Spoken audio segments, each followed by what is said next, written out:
Hello and welcome to episode 60 of Can We Still Be Friends, a podcast that tests the limits of the friendship between two people who mistake movie taste for personal morality. I'm Nate Goss, here with Ryan Ebling. As we made Valentine's Day preparations, Ryan and I realized that while we've gotten candy and flowers for each other every year, we've never sat down and discussed a romantic comedy. So for our first one, we've decided to watch Moonstruck, a sort of quiet classic from 1987 starring Cher and directed by Norman Jewison, a Canadian. As is so often the case, both of us have been meaning to see this one, but just haven't gotten around to it until now. Moonstruck was very well received upon its release, garnering 6 Oscar nominations and 3 wins, including one for Cher as Best Actress. Critics fell in love with the movie, and it was a hit with audiences too, earning over $80 million at the box office. It helped usher Nicolas Cage into the mainstream spotlight and cemented Cher as a superstar, multi-talented performer. Over time, it seems Moonstruck has been a movie that comes up every so often in film conversation, but hasn't really established its spot as one of the greats. But should we be talking about Moonstruck at least as one of the all-time great romantic comedies? Or should we curse this movie so that the Green Atlantic swallows it up? Keep listening.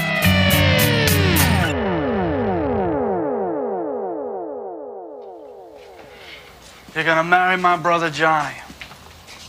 Yeah, would you like to go someplace so we could talk? I have no life. Excuse me? I have no life. My brother Johnny took my life from me. I don't understand you.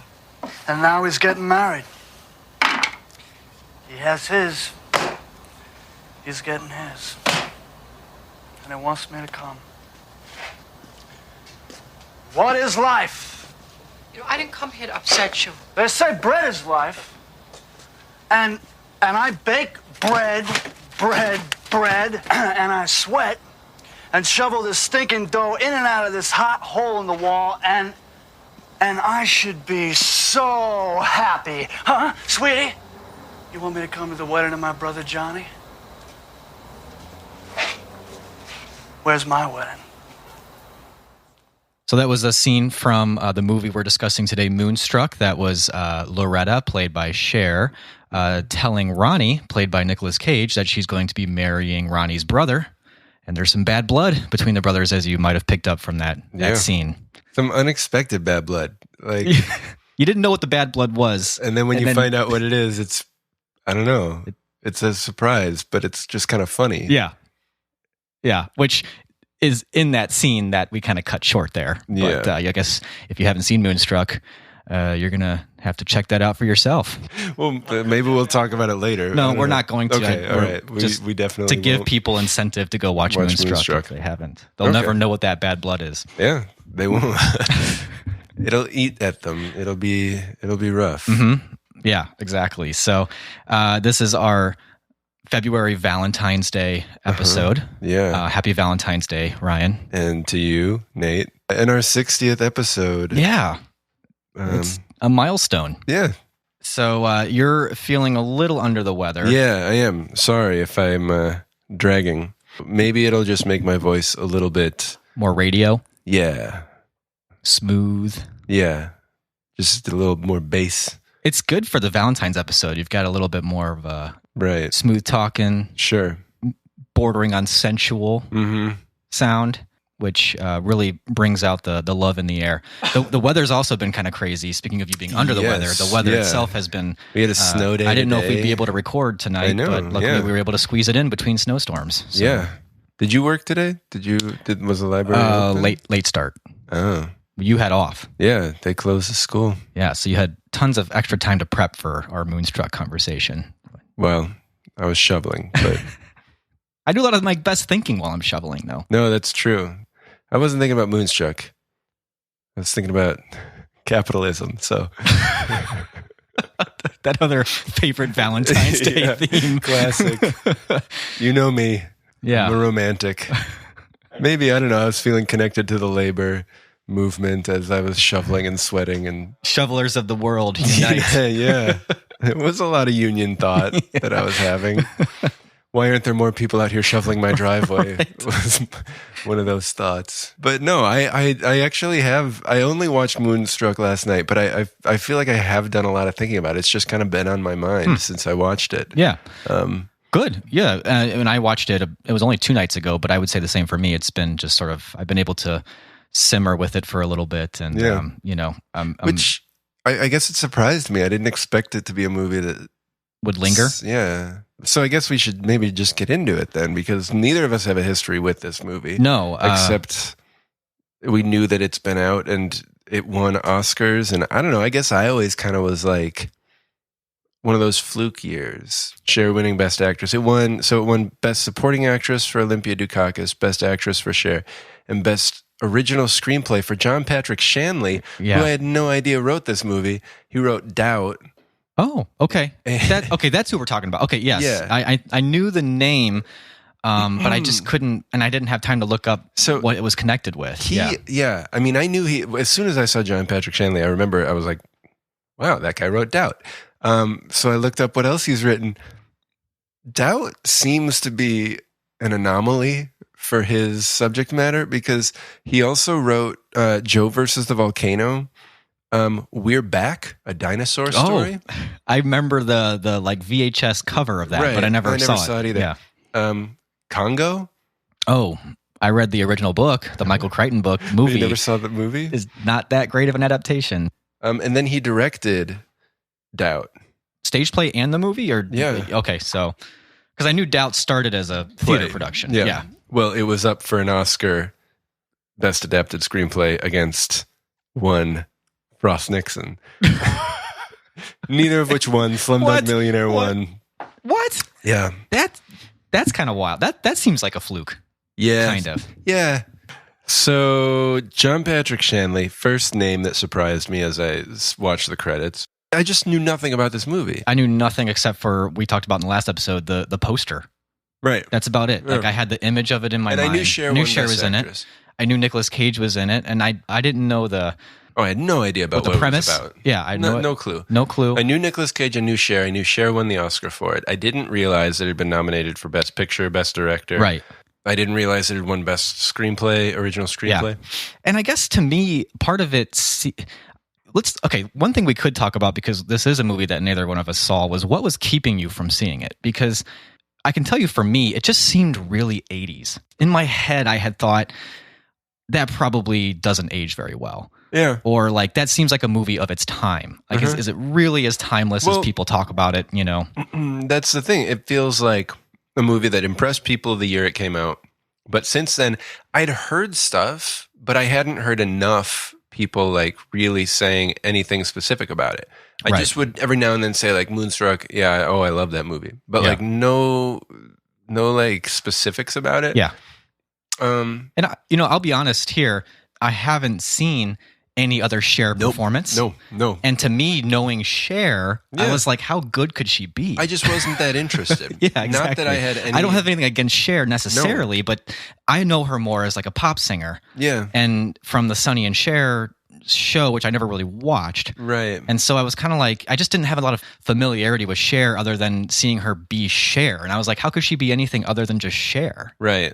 And like that, so it kind of felt like her award was like, well, because people love Cher. Yeah. Kind of the way people love Barbara Streisand. And it's like, not like, I'm not going to take anything away from their talent, but like the fanship surrounding them is always much bigger than my enjoyment of anything that I've seen of theirs or, experienced of theirs. Not that there's anything wrong with their talent or like anything. I know what you mean. Yeah. I have nothing against them. It's just... Whatever people seem to love about them has never really quite connected with you on that level. Right. And everything, it seemed like with Cher, everything was so Cher. Like I had a hard time picturing her being not someone like Cher. So I was like, how good of an actress could she be? Did she just get the award because she was Cher being Cher? And, And for like the poster being only her on the, only being her on the poster, I was sort of like, well, do I really want to watch Cher for that long? Like, I think we're on the same page as far as why we didn't watch the movie. Yeah, but I always wanted. It always was like, yep, I do need to see that. And then once it got on Amazon recently, I saw a bunch more people saying Moonstruck's on Amazon now. You have no excuse. Like to just the world, and it seems like there's kind of been a lot of people like us out there who are like, nothing against Cher, nothing against Nicolas Cage. But tell me why I should watch this movie again. Right. Yeah. And 80s Nicolas Cage, kind of Raising Arizona notwithstanding, it's fine. Okay, so you got Cher and Nicolas Cage. To me, these were both people who I feel like I've seen I've seen the breadth of what they can do. Right. Is Moonstruck really going to be all different? Yeah, I've got an appreciation for Cher. I've got an 80s Nicolas Cage movie that I love. I don't think I need Moonstruck in my life, but I'll see it someday because I keep hearing about it every now and then. If I had learned more about it, if I had known that Danny Aiello was in it, I mean, I just never cared to look, but like Olympia Dukakis and knowing that it was nominated for Best Picture and Best Original and won Best Original Screenplay, all would have been sort of like things that would have maybe made me want to see it a little bit more. But now, I guess getting into the current ratings, I am so glad I did. Mm-hmm. This movie. Okay, yeah, good. I'm glad that I didn't want to have to fight about this movie. Really, no. So I really liked this movie. Okay, same here. Yeah. I like 4.5 stars this movie. Yeah. That's 4.5. Yeah. Well, let me tell you. When the moon's big in the sky, it's 4.5, definitely. Like a big pizza pie. Right. So we know that the star ratings are always just a starting point. But let me talk about the logic of where I'm kind of waffling on my star ratings. Okay. So I feel like my inclination is to do like a 4-star rating, meaning like I really like this movie. Mm-hmm. The more I thought about it, though, considering the genre of this, the rom-com, I went through like just in my head thinking of romantic comedies I've seen and that I really liked. And I started realizing that there are so few romantic comedies I've liked, first of all. And second of all, there are so few that I've liked enough to I tried really hard to think, are there any romantic comedies I would give 5 stars to? Yeah. And I had a really hard time coming up with any.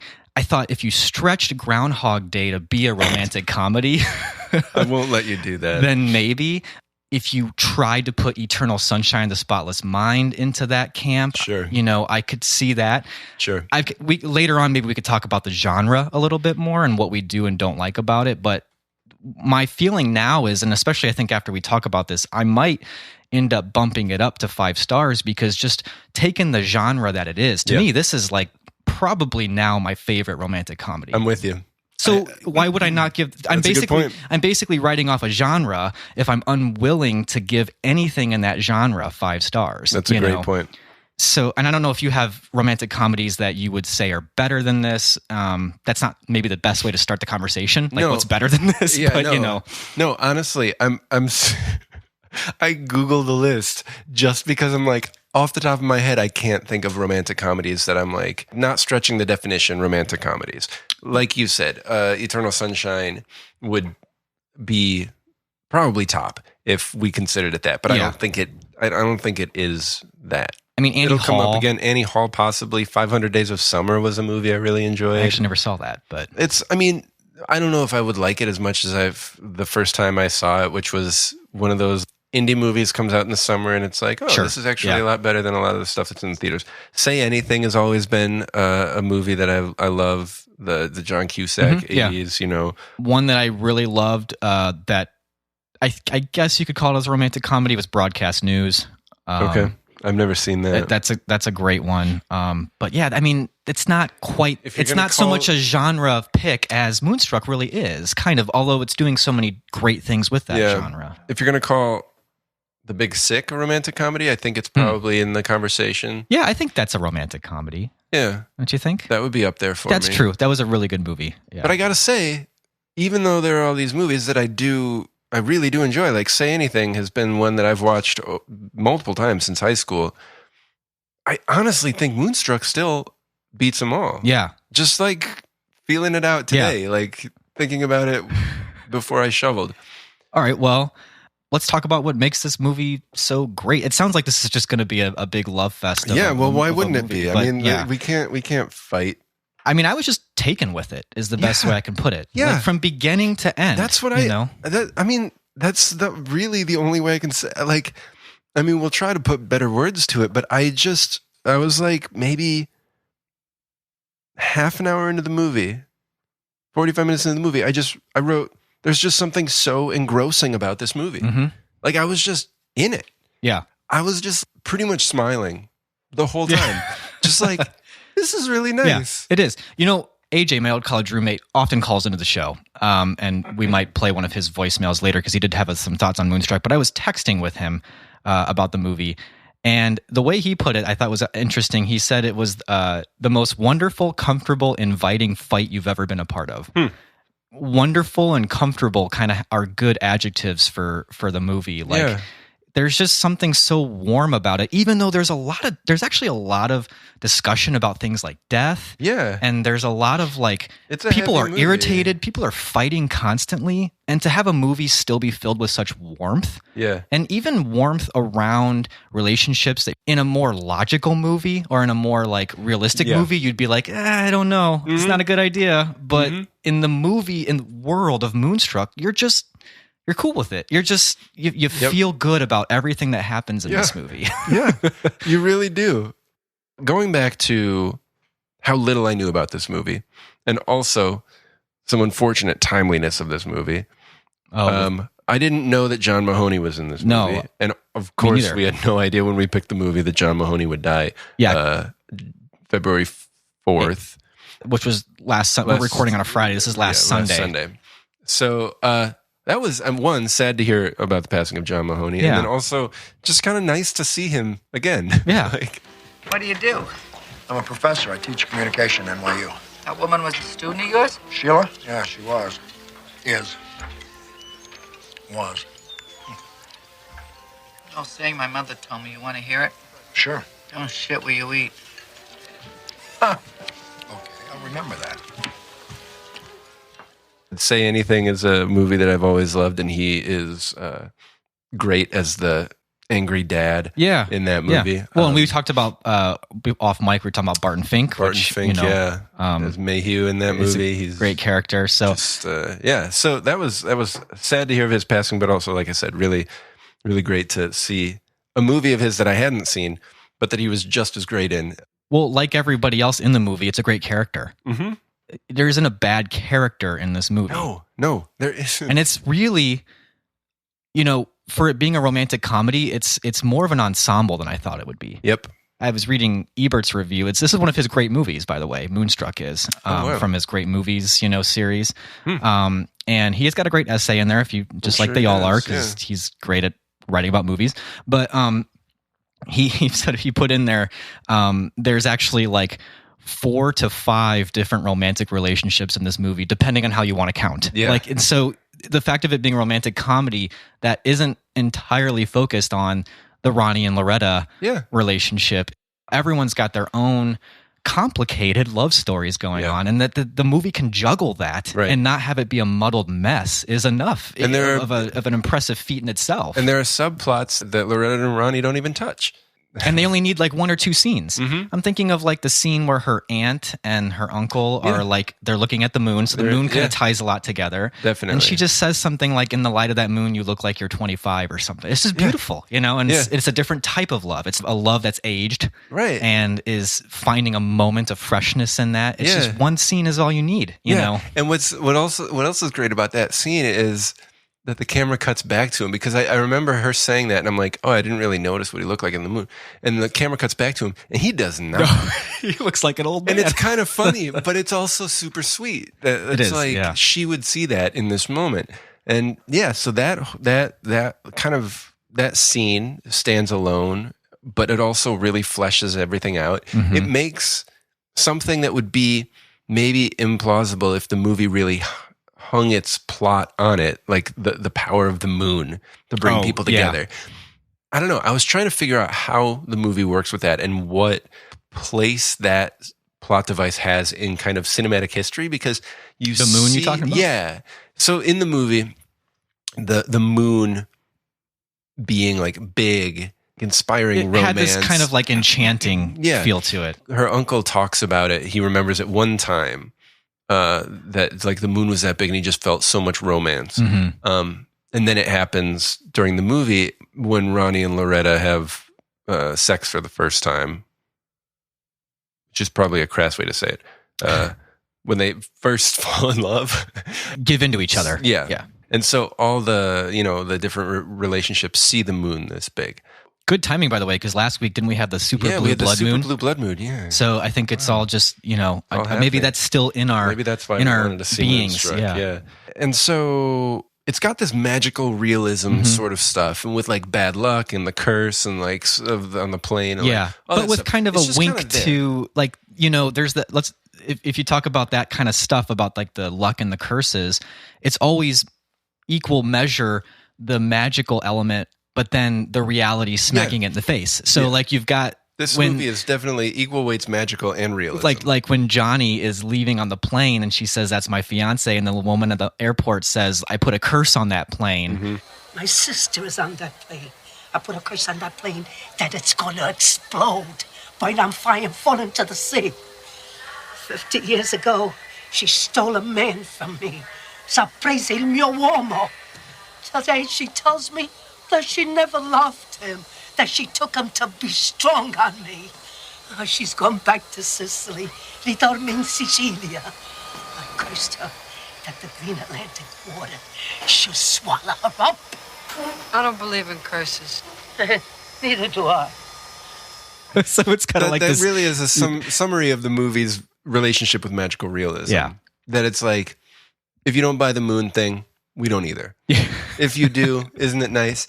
And so I feel like I've seen a lot of movies that like the trailer sets that magical realism up as the premise, you know? Yeah. But since Moonstruck doesn't rely on it so heavily, it really works.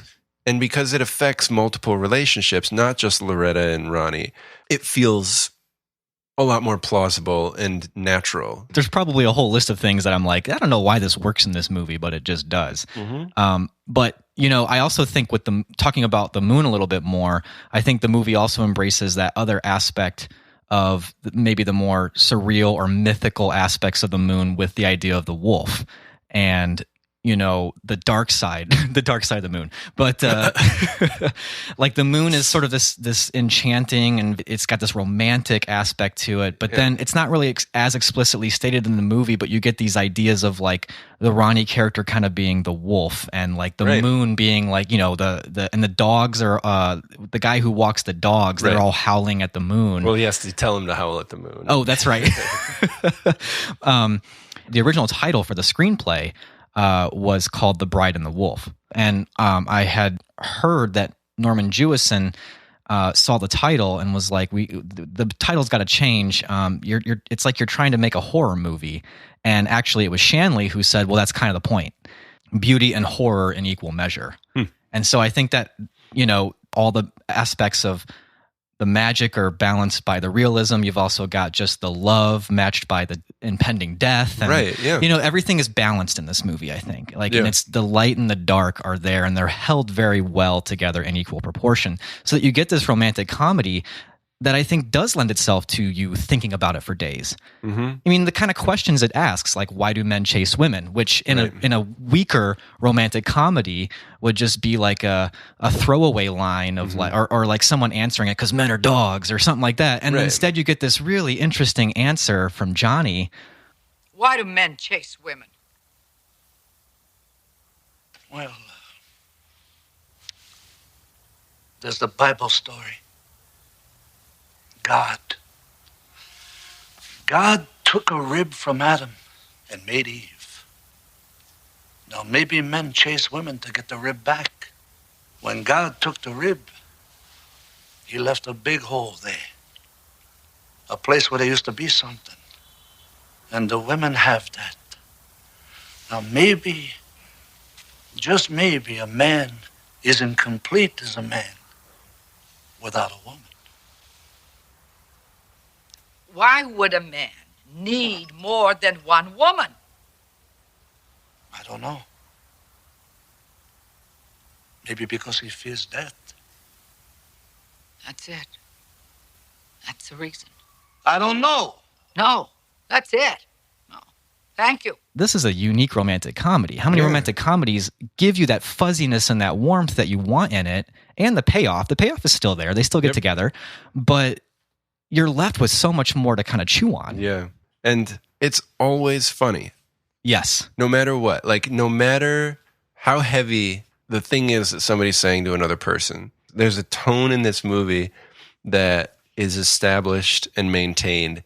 But it's also not like flippant. Nothing is lost in the humor. So like when she has a conversation with Johnny. Johnny says because they're afraid of dying and like whatever. And her husband comes home and she says to him something like, no matter what you do, you're still going to die.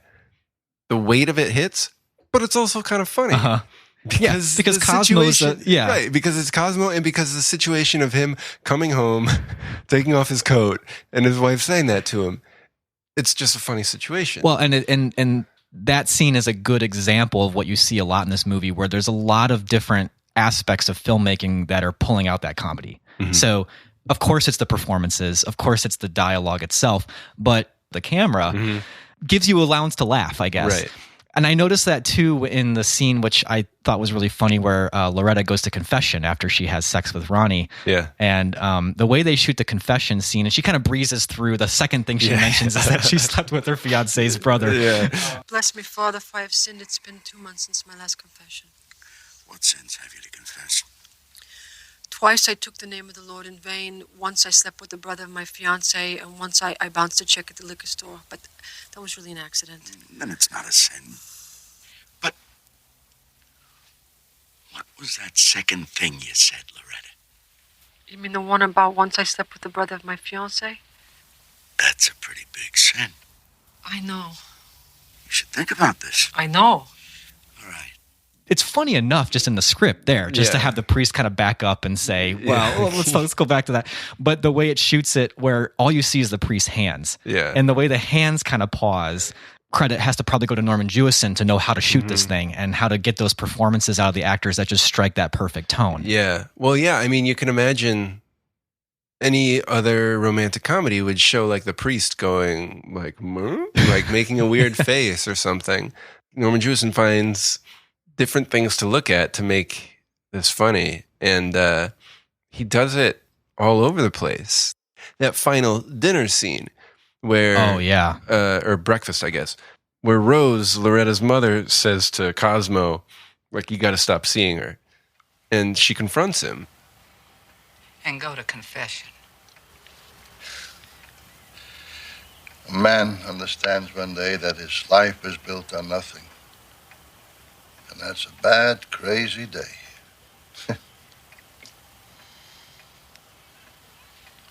Your life is not built on nothing.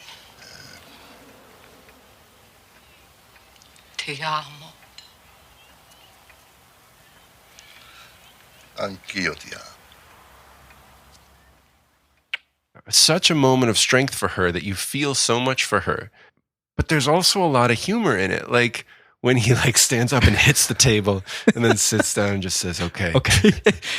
And like the physical performances. Yeah. And I mean, I was reading the IMDb trivia, and apparently Norman Jewison got in trouble with the union because he... that's why it was on your mind. That's why it was on my mind. He got in trouble with the union. He like sent the crew away, but had the cast rehearse because he just didn't feel like they were there yet. And he almost did it like a stage play. He didn't even bring a camera into the room until he had them performance-wise where he needed them to be. He worked through their lunch.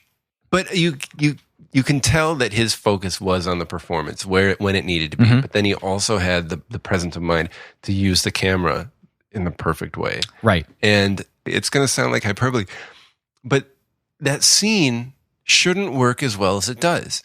And it works. It's possibly a perfect scene just because of how it fits in the movie, how it's doing something that I don't think anybody else would have been able to do. Because really, if you think about it, everything that needs to happen happens, and it happens so quickly and so conveniently that in the hands of a weaker director with weaker performances, it would have been like, oh gosh, come on. Yeah. I mean, everything kind of builds up to that scene, really. It's the conclusion of the movie. The thing. And there's a lot going on in that scene that's unspoken. Yes. But one of the things I love about that scene is, like you talked about, how it's got all the weight of everything going on, but then that levity of the sense of humor. But that humor happens in so many small ways and so quickly. So you have the Cosmo performance of him just saying, okay, your heart wants to break. And then Johnny comes in and then you're like, okay, now this scene has to happen. Yeah. This whole confrontation's got to happen. And it gets wacky. It really gets wacky, but it doesn't feel wacky. Ronnie is borrowing his brother's ring to, on the fly, propose to this woman who Johnny has no idea she's fallen in love with him at all at the time. And what I love about it is it pulls it off and then it acknowledges the wackiness with the older father character crying. Pops. Yes, Ronnie, in front of all these people, I'll marry you. Do you love him, Loretta? Ma, I love him awful. Oh, God, that's too bad. She loves me.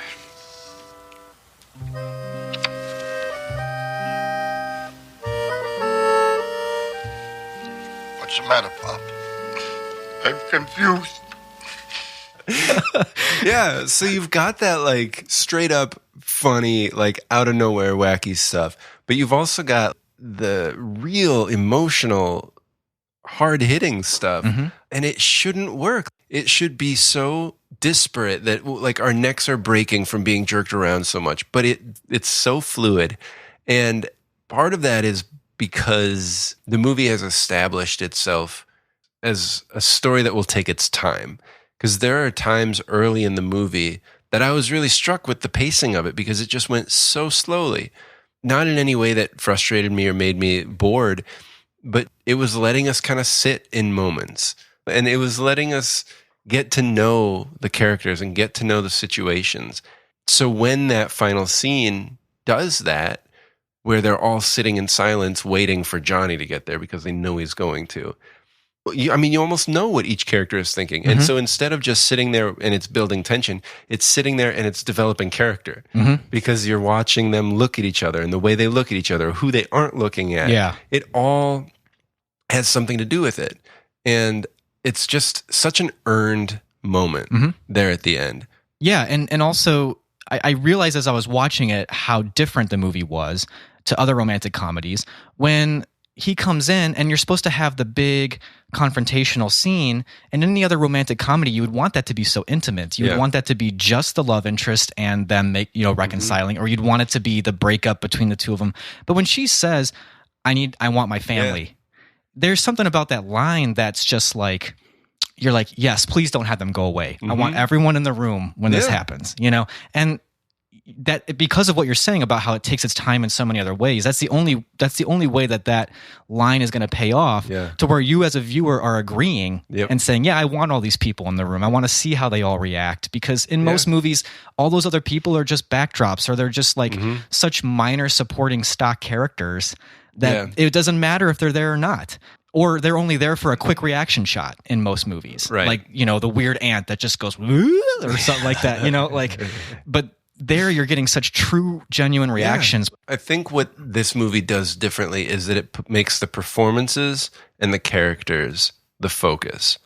So often romantic comedies are focused on the relationship. How do we get this relationship from point A to point B? Whether it makes sense for the character, whether it makes sense for what we're doing, it doesn't really matter, because all we want to see is these two people, however different they were at the end, become more similar, however similar they were, become different, like whatever. And this movie is all about knowing the characters. How would this character get to that point? Right. That is just I feel like the thing that really made me give into this movie is how fully realized the characters are, how great the performances are, the nonverbal performances. I mean, it's not like the most subtle thing, but like when Cosmo's at the opera with the other woman and he just can't stop looking around until the lights go down, just like that sort of like, he knows he's not doing the right thing. He's not just like an unfeeling scumbag. Like, right. Yeah. There's stuff there. And then Nicolas Cage, we've got some grade A Nicolas Cage scene chewing. Oh my, yeah. It's beautiful. And he's so good. He's such a goofball, like kind of a doofus. It's so funny. And like so funny. You know what it reminded me of? It actually reminded me of like Leonardo DiCaprio's character in Titanic cranked up to 11 to show the absurdity in it, Yeah. And I didn't know this either. But love don't make things nice. It ruins everything. It breaks your heart. It makes things a mess. We aren't here to make things perfect. The snowflakes are perfect. The stars are perfect. Not us. Not us. We are here to ruin ourselves and to break our hearts and love the wrong people and die. I mean that the storybooks are bullshit. Now I want you to come upstairs with me and get in my bed. Yeah. But then she's just taken with it. She gives in, you know. So, one, she's been established as somebody who will do the wrong thing. But also, as far as wrong things go that we've seen her do in the movie, this one maybe we're on board for because it's like kind of breaking her out of, who she is. The cycle, They don't lean so heavily on her. Even like her transformation scene, I don't know. It's really plausible. And it's not even like transformation. She gets her hair done and she gets the just gray hair. Removes the gray hair and gets a new wardrobe and a new style. Yeah. She just does it on her own. It's her choice. She decides to go do that. She doesn't have that friend like so many of them had that said, "We got to make you over." Right, right. Like it's not. Yeah, it's just. Oh, honey. That's and no like them pressuring her to buy this dress. We don't even see her buying the clothes. No. We just see her with the bags. It's her. It's that character deciding to do that, and it makes perfect sense. Because this is something that we talked about as a possible hang-up at the beginning, let's talk for a while about Cher and about the character of Loretta, because I think it is a really brilliant performance. And I also really love the character of Loretta. I do too. You don't ever for a second doubt that she's bright, or that she, doesn't have a good grounding in reality. Even though what she does with Ronnie is kind of impulsive in a way, or could be seen as impulsive. Yeah. But you never once for a second doubt that she's in control of her life, and she's strong-willed, And I think that you get that even as she's about to give in to Ronnie. What I think is perfect about Cher's performance is some of the physicality. The eye rolls are perfect. They are perfectly placed because he'll say this thing and he's probably thinking he's wooing her to hell. And she just eye rolls. She's just like, come on. And then, but then she still gives in. Right. But you're realizing she's giving it on her terms. Yeah. Like, even though she knows it's the wrong thing to do, or she knows that it's not maybe a good decision. Her eyes are wide open. Yeah. Like, she knows exactly what's going on. And that's a really nuanced thing to be able to pull off because it's not necessarily in the script. When you've got like the snap out of it line, which is probably the most famous line from this movie. I'm going to marry him. Do you hear me? Last night never happened, and I'm going to marry him, and you and I are going to take this to our coffins. I can't do that. Why not? I'm in love with you. Snap out of it. I can't. All right, well, then I must never see you again. It's got a lot in there as far as Loretta's views on love and why she would be able to be the same person who accepted Johnny's proposal and slept with Ronnie, because she's somebody who understands, like, for her, emotions are choices. She can snap out of it.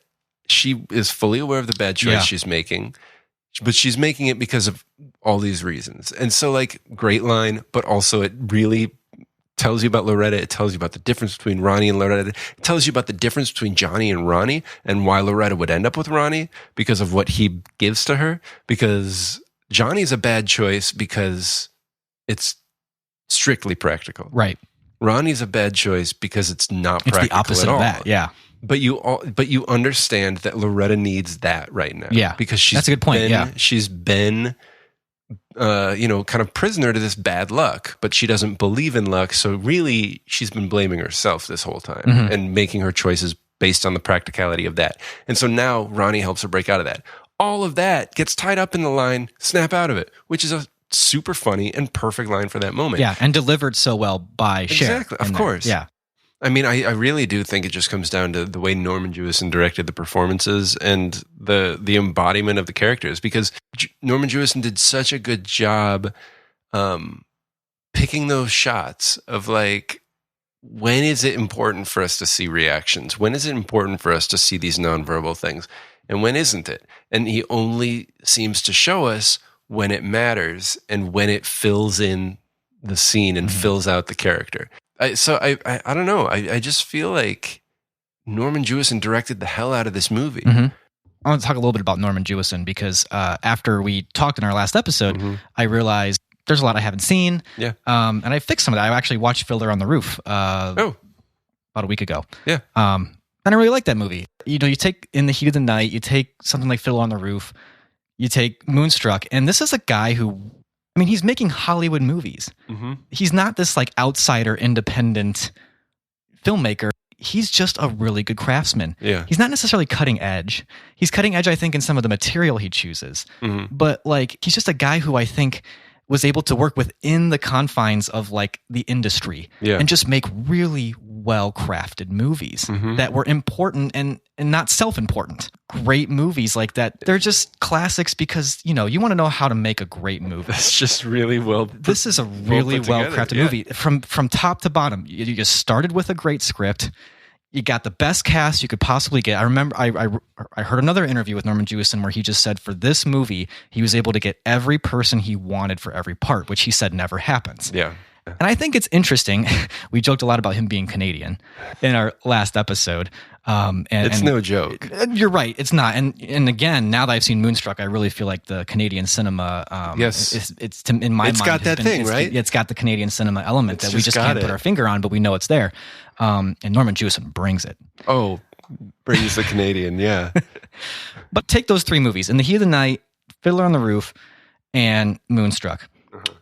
All three really fine movies. But this is a Canadian guy who you wouldn't think would be the right person to make any one of those movies. Right. How is he going to be able to do a convincing movie with Sidney Poitier and talk about the Black experience in a racially tense South? Fiddler on the Roof, like, he's not Jewish.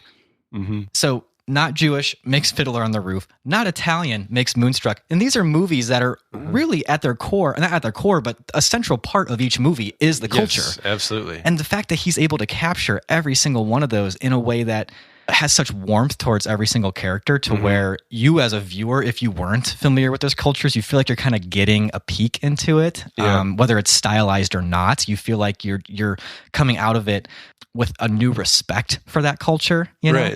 He takes all these things about filmmaking and makes a great film, and on top of that is able to like convincingly portray vastly different perspectives and viewpoints. Yeah, and he directed The Hurricane, which I hadn't remembered that was him. Very specific to, again, a racial experience. Yeah, that's really a good point, that he is... And Jesus Christ Superstar, so he knows what it's like to be the Messiah. Absolutely, He's able to do that. Yeah, well, I mean, the way we're talking, people are going to think Norman Jewison does walk on water, and so it wasn't a far stretch for him to understand the experience of Jesus Christ. But no, that's a really good point, that he knows what a movie needs, and he does it. It's just, I've just never seen a movie work like this. Yeah. One of the things that I think tells you that this was probably a very solid script and deserving of all the awards it got. By the way, this is also one of the Writers Guild of America's top 101 screenplays of all time, sandwiched in between Jaws and Silence of the Lambs. Oh, wow. It's like number 62 out of 101. But I mean, a romantic comedy from the 80s being right up there with like, The Godfather and all the, you know, and I've been reading, I don't want to get too much of a tangent, but I've been reading Anne Hornaday's book, Talking Pictures. Anne Hornaday's a critic from The Post, and her first chapter is on screenwriting and the script. And one of the things she writes is it's not just about the dialogue and what people say. She says, when you watch a movie, you want to ask yourself, did the movie define a specific world from the outset vividly and with efficiency? That's a question. And then she says, within the first 10 minutes, a well-written movie will teach the audience how to watch it. And that really stuck with me when I saw even the establishing shots of Moonstruck. You immediately get the Italian music comes on right away. You get the skyline. You know immediately this is a New York story. You get the opera poster being put up. You get the Christmas. So Christmas doesn't really play into it, but you know it's wintertime through a lot of this. Right away, the movie does this great job of just inserting you right where you need to be. And then you go into the home, and I felt like whether it's the set design or whatever, the homes felt so lived in. Like Yep. it's almost like you could see the dust on the windowsills. That's true. Well, that lived-in quality, that kind It is of very lived in, yeah. ancient quality too, like the rooted quality, because the movie ends on the shot of Ancestors. Yeah.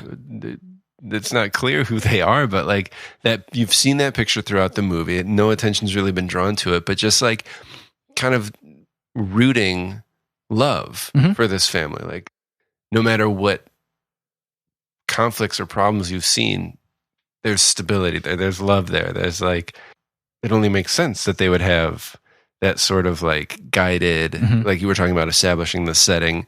And that part of that setting would be old. We've talked a lot about this movie, but I feel like I have to just share, I guess, one of my... Cher?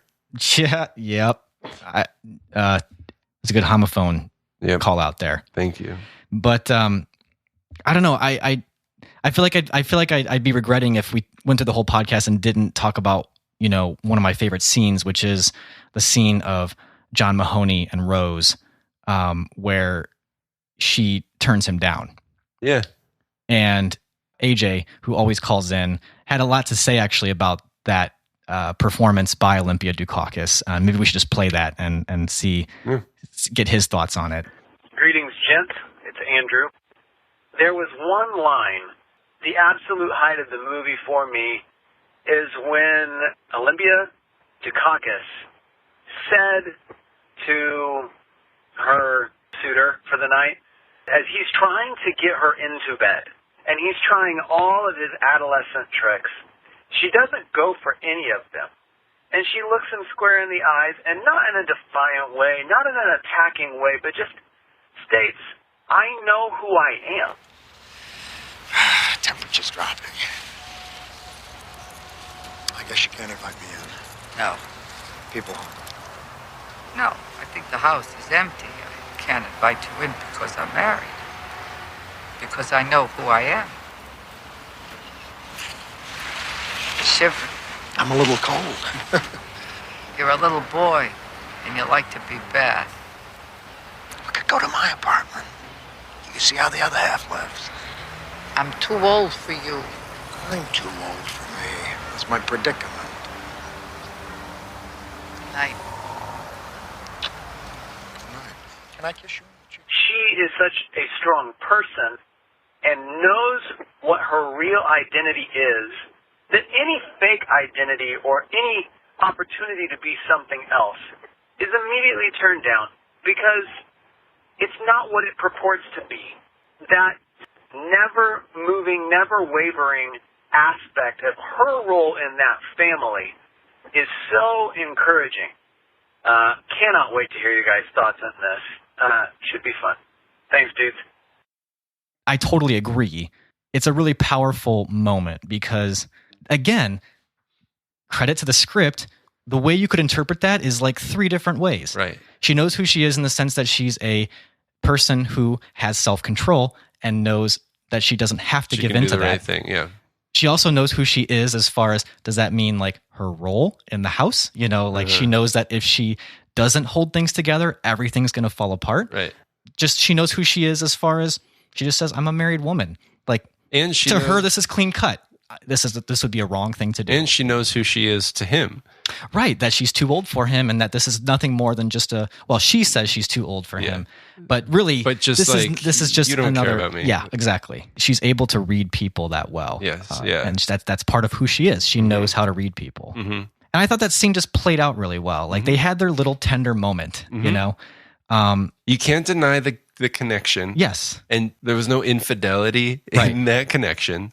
But there's a little riskiness there, though. Yeah, because you don't know what's going to happen, you know? But you also get a sense that through that one interaction, John Mahoney, his character, might walk away a little changed from that. Yeah. That was something that kind of struck me as I was reflecting, is the men misunderstand everything in this movie. Not in like a buffoony sort of you're like, right. Yeah. Just the men miss something and the women see something. You could go through each man, and to them, the universe revolves around them. Yeah. It shows that sort of shortcoming in maybe the male psyche. Yeah. That Definitely. That's something that is in, I think, all of us. We just kind of think that things revolve around us, and especially the male psyche. I mean, I know I do it. Yeah. I think there's a lot of that in this movie. These little moments where it's just kind of subversive in that way. Mm-hmm. Like, it hits all the formulas of a romantic comedy. It's all there. Absolutely. You don't have to stretch the definition. No, it follows all the beats. It really does. But it just, in certain ways, subverts so much of what we're used to in a romantic comedy still. Because pretty much every time the world does revolve around a man in this movie, the women, and it's basically Rose and Loretta, are making that decision. It wouldn't happen if they weren't doing it. Whereas, and I don't think the men in the movie ever understand that. And there is a sense of like, these men think they're the smartest ones in the room, right? And they're not. No, the movie makes that very clear. Like Ronnie, like Cosmo thinks he's being so sneaky, but she knows all along, and he has no concept of Rose with Perry, John Mahoney's character, or the amount of forgiveness that Rose is extending to him. Right. And then Ronnie could come away from this thinking he's that irresistible. But if he keeps spending time with Loretta, he's eventually going to realize that she saw through his BS the whole time. Yeah.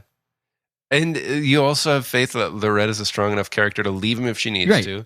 And that might be okay in this movie. I think this movie is a rare instance where, let's say they made a sequel and she's just like, yeah, it didn't work out with Ronnie. You'd be like, well, that makes sense. Like you wouldn't hold it against her. You wouldn't think, well, I guess love doesn't exist then. But you also wouldn't think like, well, that's the chickens coming home to roost. You were making a stupid choice. Like, you wouldn't also understand that the ending of that relationship was on her terms.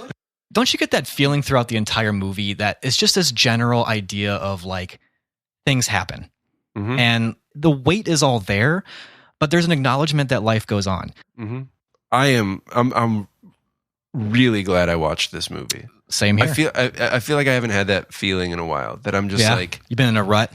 I mean, maybe, but like the movies that floor me, are like the movies that I really, really am impressed by. I can't necessarily say like, I'm so glad I saw that. My life is better for having seen that. But I feel like Moonstruck just got into my blood. Like, I feel better because I saw that movie. Right. I never expected that. And I don't think it's because I wasn't expecting it that it happened. Right. I think it's just that good of a movie. Yeah. I'm probably going to watch it again sometime, or at least have it on. It's just good. I want to just really quick name drop a podcast. A person at the library recommended it to me. It's just called the Stephen Benedict Podcast. I mention it because he has an episode on Moonstruck, and it's just 12 minutes long. And it's a really short, just sort of essay about Moonstruck and why it's so great. And I think he just does a really good job. And it was just, for me who had just watched it and just wanted to share with someone, just kind of think about what was great about Moonstruck. It was a great listen. I just felt like I was listening to it and I was like, that's why that movie is great. And yes, you're right. He actually talks a lot about the romantic comedy genre and how it doesn't get enough respect, but that this is a movie that elevates the genre, and then it's never been quite matched since then, No, I would agree with that. And that's probably why we should both give it 5 stars, because I mean, how can you not say that the movie that's your favorite of a genre doesn't deserve 5 stars just because it's of a genre or that particular genre? And it could just be that the movie Moonstruck evokes feelings that we're just not used to granting 5 stars. Do you know what? Yeah. Do you know what I mean? 5 stars. I'm giving it. Me too. Moonstruck is 5 stars for me. Why not? Why not? Hey, and it's Valentine's Day too. Not today, but the season of Valentine's Day. Yeah, tis the season. So you talked me into it. You talked me into it. Yeah, I feel like I was at 4 stars, and I was like, but my inclination had to do with the fact that I don't rate romantic comedies 5 stars. Right? I know. And that's silly. That's stupid. It's totally stupid. I mean, I don't know if we could be more best buds. No, I mean. Because we both talked each other into 5 stars. Yeah. Has that ever happened? I don't think it's ever happened. No, it hasn't. Because we've come to a movie at both 5 stars. Right. Maybe we get each other to bump up a little bit. Right. But the other person's always been there. Right. I don't think we've both been like, we both need to raise this up. Yeah. Of all movies, Moonstruck. The one the one with Cher on the poster, right? know? The one that we've like scrolled past a million times, or whatever. Let it be a lesson to us. Shame on us for not thinking that a CC movie would for thinking that a CC movie would disappoint. In hindsight, you're right, because why would we think any of Canadian? It's Canadian cinema. That's CC. If you weren't listening to the last episode, if somehow you've managed to avoid CC means Canadian cinema. We're big fans. It's huge. You really probably haven't avoided it because it's everywhere. It's in the blood of every great thing you love about movies. You just don't know it yet. It is. But we knew it about Moonstruck, and we doubted. Yeah, and we need to apologize for that. We're sorry. To Norman Jewison, well said. To Cher. Yeah, we're so sorry. Do you know Cher's not even Italian? She's Armenian. Armenian and Cherokee. Did you know that I guessed Armenian? Really? Yeah. Why? Because Kelsey said, like, is Cher Italian? And I said, I have no idea. And I said, I don't know. She could be Italian, or I think she looks Armenian. And then I looked it up and I was right. Wow. She's Armenian. Well done. Thank you. If only there was some kind of trivia or prize for, guessing that kind of thing. I don't think I would want to be... I wouldn't want to receive an award from any organization that says, like, you can spot a race. Yeah. For that awards show, it's a dishonor just to be nominated. So I suppose we should talk about what movie we're going to do next. Yeah, why don't we move on there? So for the next episode, we're looking at March, and there's a couple things going on in March. First of all, the first week of March is the Academy Awards. Right. So we always get into the Oscar season.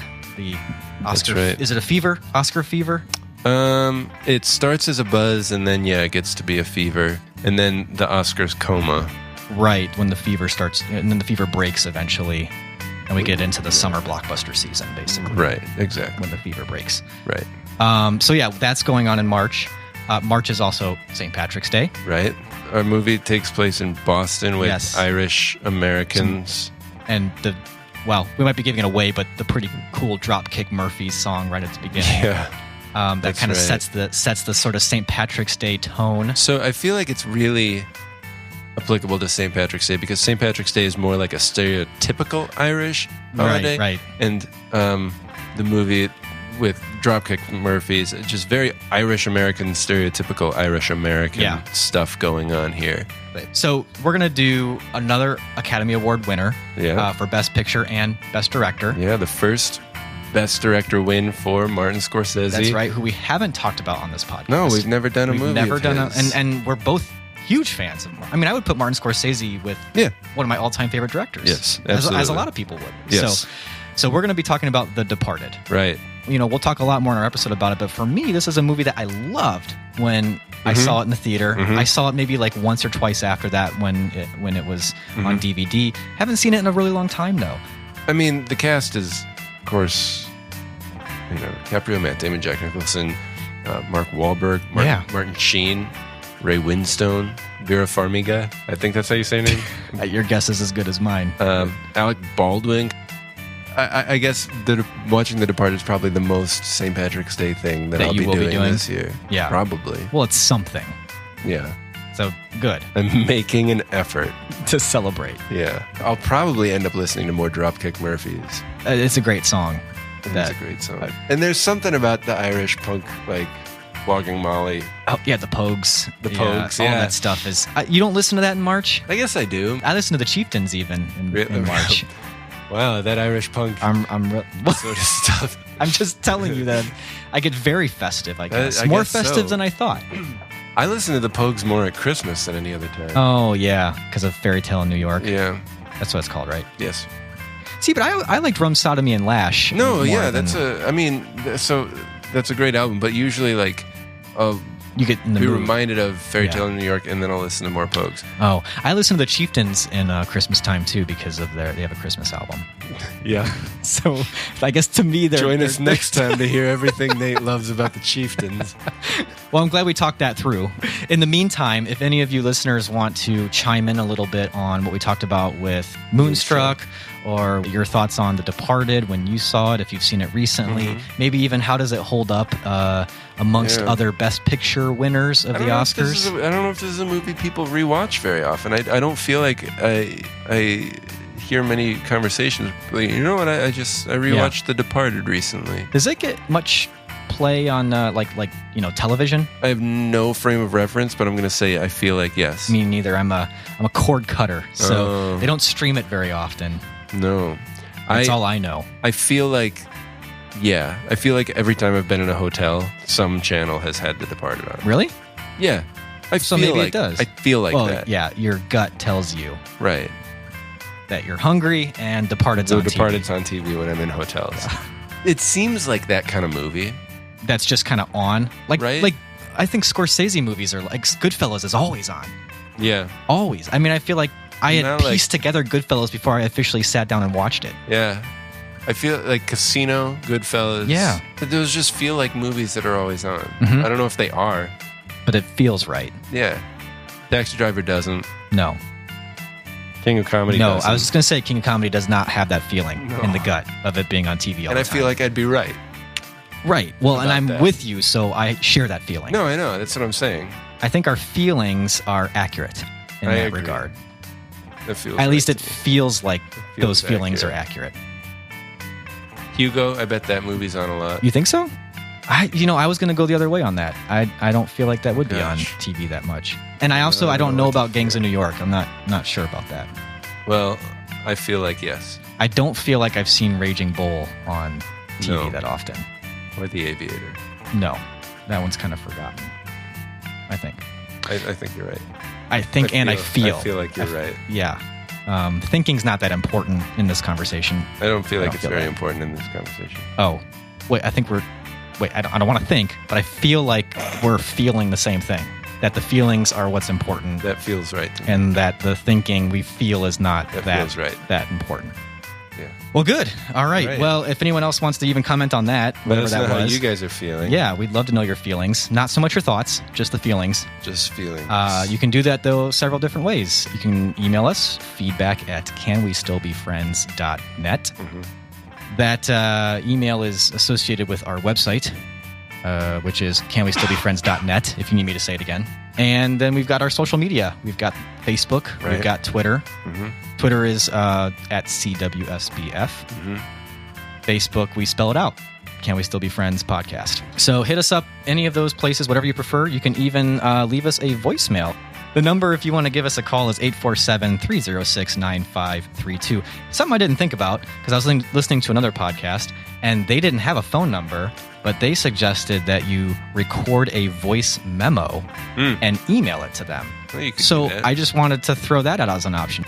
I mean, voicemail does seem kind of antiquated. But, charming.